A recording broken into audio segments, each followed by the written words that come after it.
আলাইকুম, সবাইকে তুরিন কিচেনে জানাই স্বাগতম। আজকে আমি আপনাদের করে দেখাবো ম্যাঙ্গো স্মুদি। আমি এর জন্য নিয়েছি পাউডার দুধ 2 চামচ, চিনি, পাকা আম আর নিয়েছি চিনির শিরা।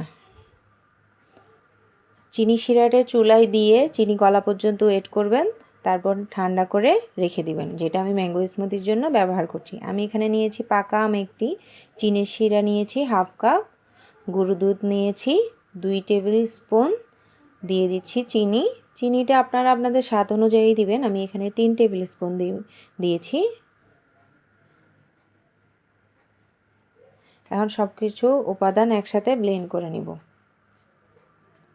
এটা গরমে আপনারা খেয়ে অনেক তৃপ্তি পাবেন।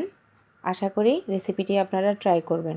আর যারা আমার চ্যানেলটি এখনও সাবস্ক্রাইব করেননি তারা সাবস্ক্রাইব করে নেবেন, পাশে থাকা বেল আইকনটি ক্লিক করে নেবেন, তাহলে নতুন নতুন ভিডিওটি আপডেট পেতে পারেন। আর যারা আমার চ্যানেলটি সাবস্ক্রাইব করেছেন তাদের জন্য অসংখ্য ধন্যবাদ। আমার চ্যানেলে আরও এই ধরনের অনেক জুস আছে, আপনারা দেখে নেবেন। এখন আমি জুস আমার রেডি হয়ে গিয়েছে। এখন আমি আপনাদের ঢেলে দেখাচ্ছি কতটা ঘন হয়েছে ম্যাঙ্গো স্মুদিটা। অবশ্যই ট্রাই করবেন। আর 2 টুকরো বরফের টুকরো দিয়ে দিবেন, তাহলে খেতে অনেক বেশি ভালো লাগবে।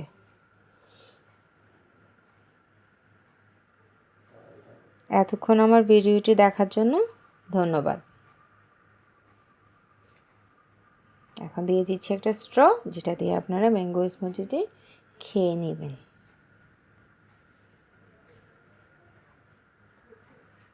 দেখুন কত সুন্দর